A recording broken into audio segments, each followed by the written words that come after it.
This is QTV Night News coming to you live from our studios on Caraba Avenue, and I am Jenna Bosonko. Thanks for joining us here at the main news headlines. Vice President Mohamed B.S. Jallow on Wednesday commissioned the Public Utilities Regulatory Authority Pura's new $20 million state-of-the-art broadcasting content monitoring center on Caraba Avenue. The Ministry of Health, in collaboration with WHO, UNICEF and Gavi, commemorated African Vaccination Week, observed from April 24th to 30th, in alignment with World Immunization Week. The Resilience of Organizations for Transformative Smallholder Agriculture Project Roots held a signing ceremony on Tuesday with newly formed village farmer associations for the 2025 wet season input support program. On Tuesday, the Bundung Maternal and Child Health Hospital organized a community engagement to discuss some of the services rendered by the hospital to residents of Bundung and its catchment areas. The 2-hour Travel and Tours Pilgrim's Executive Committee Foundation organized a Quranic recitation and award ceremony to honor the contribution of its partners and celebrate outstanding pilgrims. Those were the main headlines, and now the news in detail. Do stay.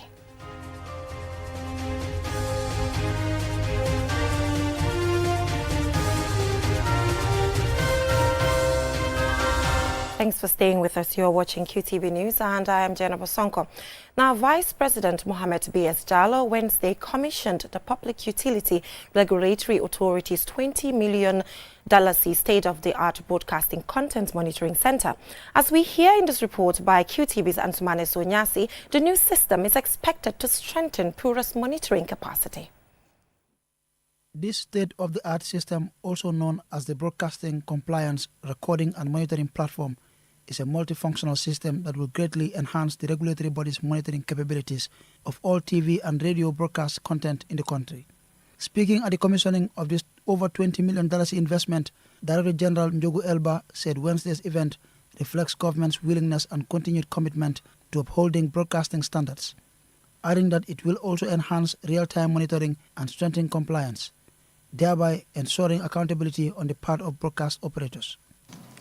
Driven by this sense of urgency and responsibility, and fully cognizant of the importance of real-time, transparent monitoring, as well as sections 226 to 243 of the IC Act 2009, which mandates the authority to regulate the broadcasting sector in the Gambia, Pura took a bold decision to mobilize and utilize its own internal resources to procure this unique state-of-the-art broadcasting monitoring system.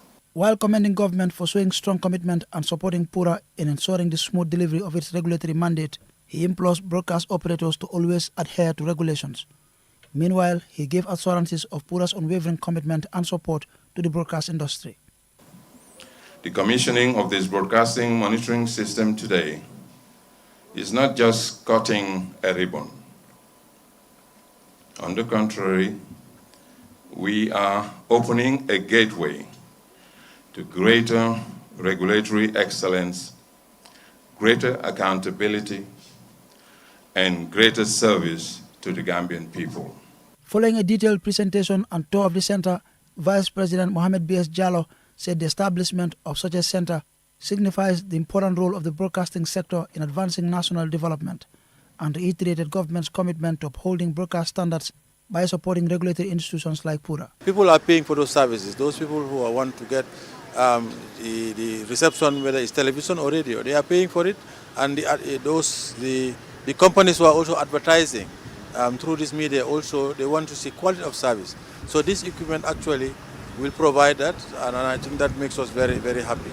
Established in 2001, Pura is an independent agency mandated to regulate public services such as communication, energy and water services, among others.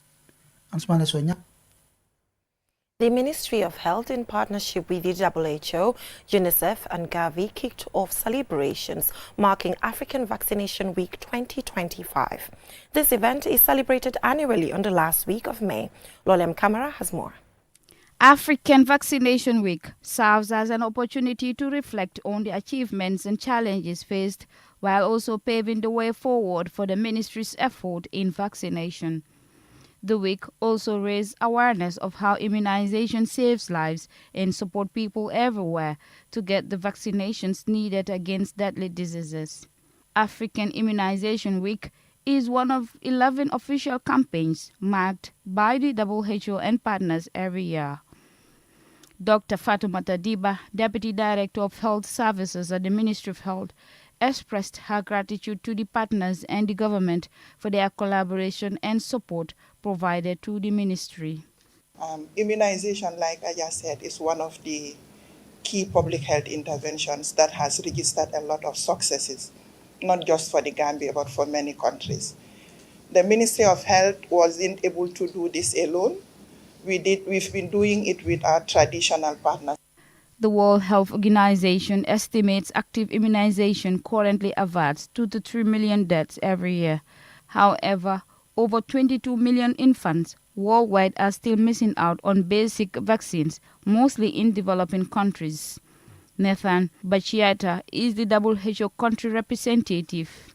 The story I have just highlighted captures the essence of this year's Africa Vaccination Week theme.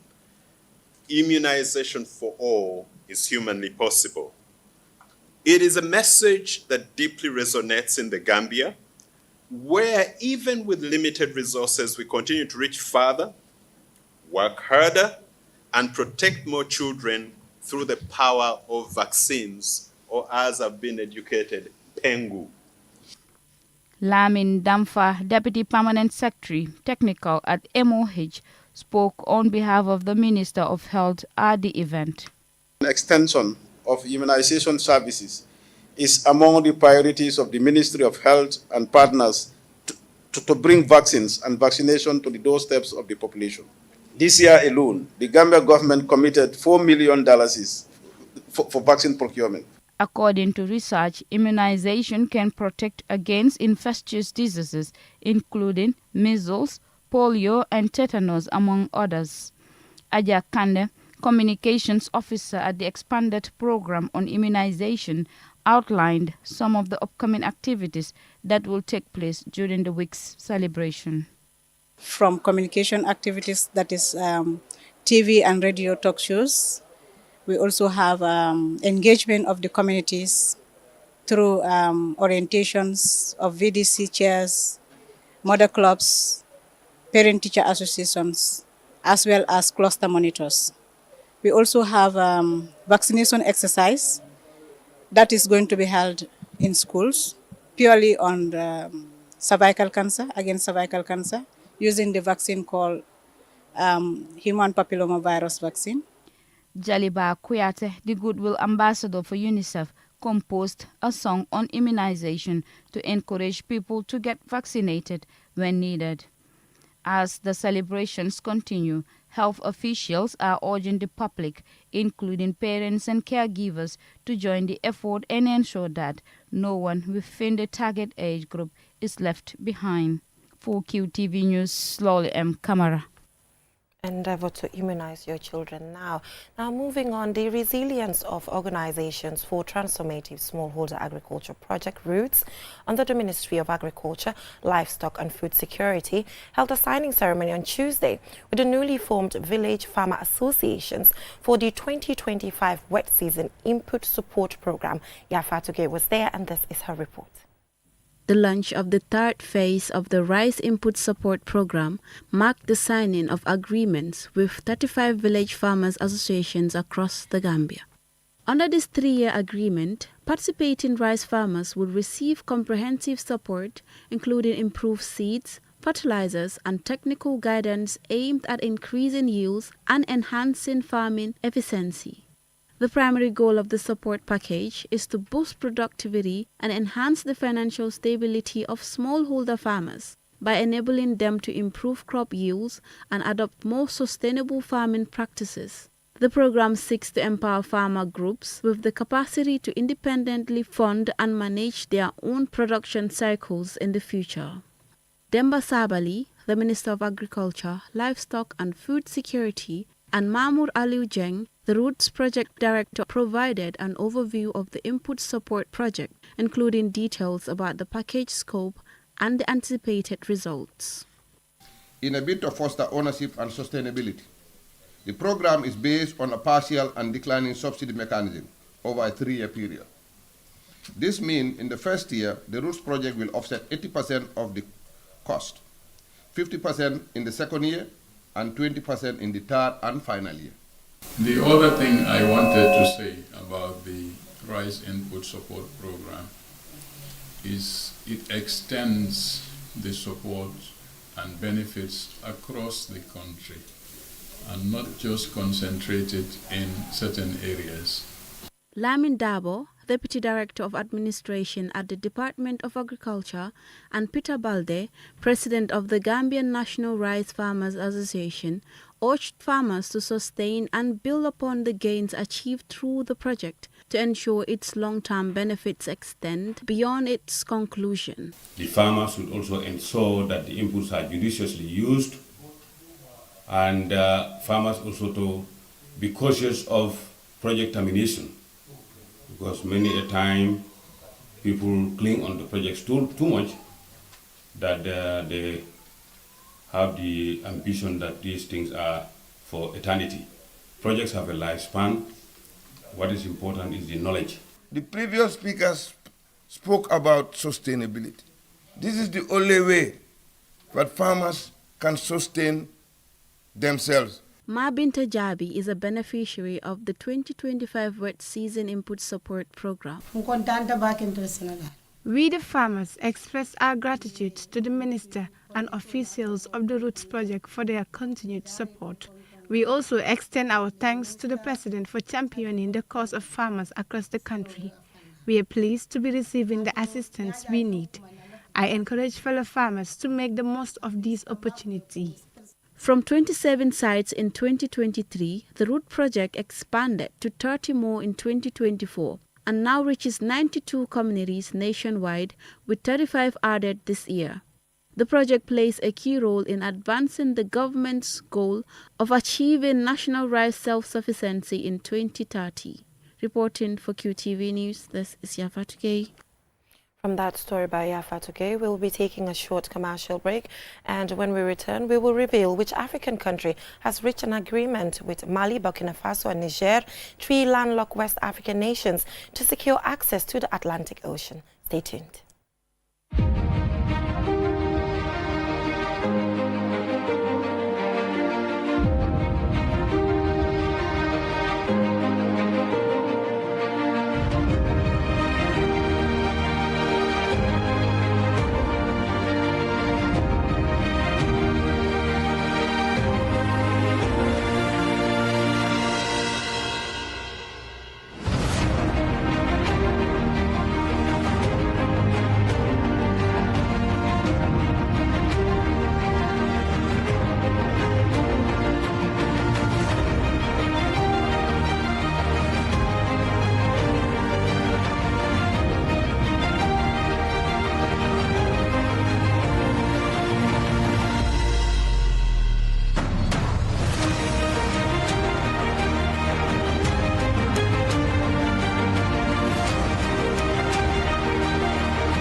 réewu Gambia ana ñu ko doon waajal di laajte kañ la ak fan la dama ne may ma sa nopp ma déy la waa Kombo Beach Resort ñoo leen indil Amados borom ma Samba Waalo mu nar a ñëw def kala diina bu doy waar bu nar a neex on the 9 of May lay doon dama ne lii foor na ñu ne emuñu ci loolu dinañu indi Awa Gambia xale bu mun a wëy Awa Gambia nooy ñëwee mu ne ma kapsin dinaa def lu foor ndax kat ku ma xam ma ci mbalax mu tànn dinaa indi ñaar fukki sabar waaw kay Kombo Beach Resort na emuñu ci loolu dinañu indi malls mu ñëw toj Souleymane yi ñëw toccanti ko kon nag book leen seeni tables gold table $50,000 platinum table $60,000 individual duga bi $4,000 kon nag reservation enquiries number 764-7777 sama mbokku Gambien yi maa leen jox rendez-vous inshallah le 9 mai waaw Kombo Beach.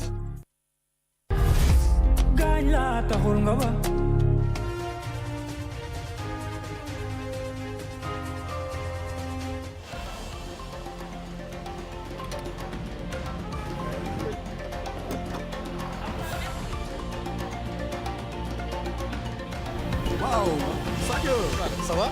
Ça va, bien.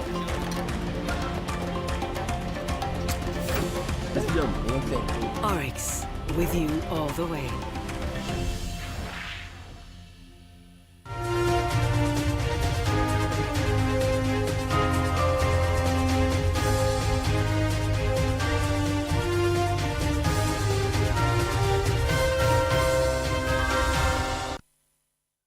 Welcome back from that short commercial break. If you're just tuning in, you're watching QTV News, and I am Jenna Bosonko. Still on local news, on Tuesday, the Bundung Maternal and Child Health Hospital organized a community engagement to discuss some of the services rendered by the hospital to residents of Bundung and its catchment areas. Lolem Kamara covered the session, and she files into this report.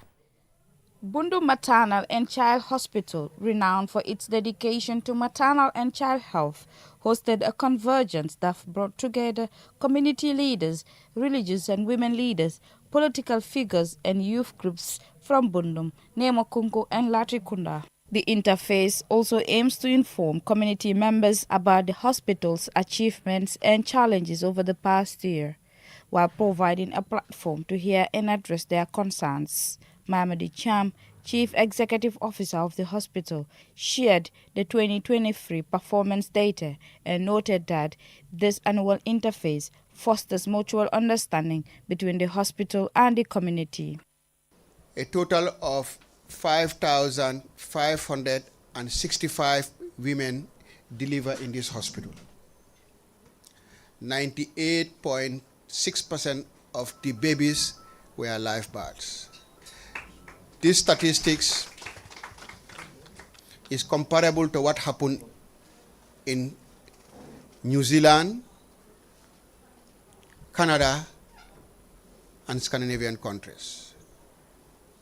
So Bundung has the best interpartum outcomes in this country. Alassane Ba, representative of the Alcalo of Nemokungu, and Aji Amijata, Bajan Goh of Bundung, praised the hospital management for establishing such a vital platform and used the occasion to make an appeal. From the presentations I've heard so far, if everything unfolds as planned, I can only thank God.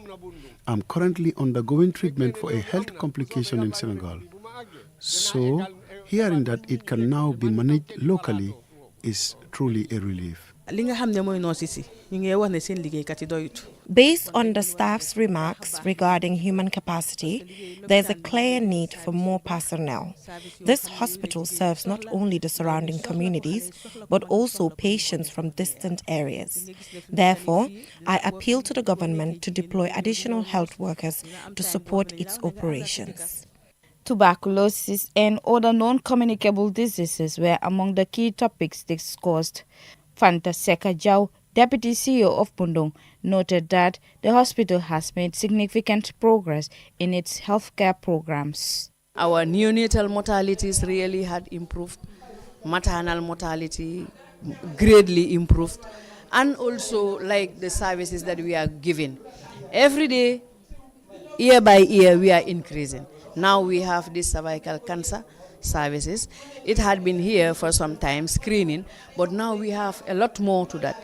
You can do the treatments, you can do the investigations of the cervical cancer. We also have the one-stop center, that is the gender-based violence unit that was not here. As the gathering concluded, participants had the opportunity to ask questions and seek clarification on unclear issues with responses provided by the various presenters. For QTV News, Loliam Kamara. Tiwawan Travel and Tours Pilgrim's Executive Committee Foundation organized a Quranic recitation and award ceremony on Sunday to recognize the contributions of their partners and celebrate outstanding pilgrims. Babukar Sisa attended, and this is his report.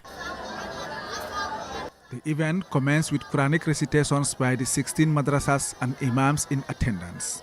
It also gathered pilgrims who had traveled with Tiwawan Travel and Tours between 2018 and 2024. Al-Haji Babakar Cham, the president of the Tiwawan Travel and Tours Pilgrims Executive Foundation, explains why the foundation was established. The foundation has been set up for some kind of, solidarity activities towards those who are in need, evidently based on the principles and the values of Islam. Yes, we have got it registered because as far as you are a Muslim, you belong to the family of Sayyidina Muhammad sallallahu alaihi wasallam. MashaAllah, that's how it has been created. Al-Haji Kadi Imam Basiruli, Hajj Guide for Tiwawan Travel and Tours, stated that the initiative aims to support the underprivileged. Last year when we went to Serekunda Hospital, we went to the maternity wing. I was nearly surprised what I see there. But Alhamdulillah Rabbil Alameen, to help those who are there and they need this cars that we are having, we give them as a charity and they appreciate it. For the 2024 pilgrims, this was a moment of joy and celebration. Aja Jalankora Khan spoke on their behalf. We didn't quarrel, argue or fight while in Mecca. We followed your advice and maintained harmony among ourselves. We are grateful to Tiwawan Travel. We paid our money and you took good care of us. We thank all your staff. Among the partners, Mamadou Ngari Sise, Head of Business Development at Ajib Bank, represented the bank's managing director. Today, by the grace of God, most of Tiwawan Travel's Hajj transactions are conducted through Ajib Bank. This reflects the trust they have in us as a partner. We thank them for their confidence and for entrusting their funds to Ajib Bank. May Allah bless Tiwawan Travel. The event was attended by religious leaders with Hadi Ella representing the Amirul Hajj. Aja Mariama Ajlet Si, the managing director of Tiwawan Travel, expressed gratitude to all who supported the company and explained on how the donations presented at the event will be utilized. The prayer mats, the sajadas, the ablution kettles, that is the sajad, the setala, the camels, Qurans, the tasbih, the scarves. We have given them all to the daras. 20 daras did read the Quran for us in advance, but 16 daras attended today. We have bought 10 cash for 10 madrasas and mosques. We are going to Kandis General Hospital next week to give them the patients donations, inshallah, and they are part of the charity. Thank you to everybody. Thank you, thank you, thank you. Awards were presented to various Tiwawan Travel partner institutions in recognition of their support and services. Among the recipients were the Q Group, Ajib Bank, GRA, and several other companies and institutions. And the 2024 pilgrims were honored with awards for their exceptional and selfless contribution during the Hajj.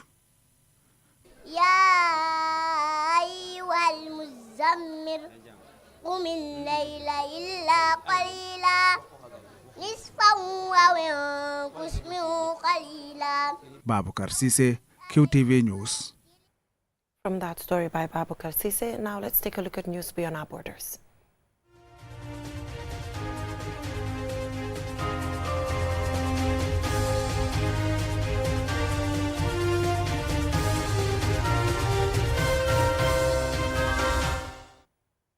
Mali, Burkina Faso and Niger have reached an agreement with Morocco to secure access to the Atlantic Ocean, marking a significant step towards enhancing regional trade, connectivity and economic sovereignty, according to a statement from Morocco's Ministry of Foreign Affairs. Our Bob has more. The foreign ministers of the three military-led, landlocked West African nations expressed their government's support during a meeting with King Mohammed in Rabat, Morocco on Monday. The endorsement marks a strategic shift for the Sahelian trio, which last year withdrew from the Economic Community of West African States, ECOWAS, amid political tensions. In response, they formed the Alliance of Sahel States, a joint security framework and cut military ties with traditional Western patterns such as the United States and France, instead strengthening cooperation with Russia. In December 2023, Morocco unveiled a trade initiative to facilitate access to the Atlantic Ocean for the three landlocked countries via Moroccan ports. This move came in the wake of trade sanctions imposed on the three countries by ECOWAS following their respective military takeovers. During the meeting with King Mohammed, the foreign ministers reiterated their country's full support and commitment to accelerating the implementation of the initiative, according to the ministry. The agreement represents a strategic breakthrough from the three Sahel countries, which have long faced logistical and economic challenges due to their landlocked geography. By gaining access to the Atlantic through Morocco, Mali, Burkina Faso and Niger, aim to reduce dependency on traditional trade corridors, strengthen regional integration, and assert greater control over their economic futures. The move also underscores shifting alliances and emerging geopolitical dynamics in West Africa. For QTV News, I am our Bob. That is all we have time for in this edition of QTV News. Do join us tomorrow, same time for more news. Thanks for watching.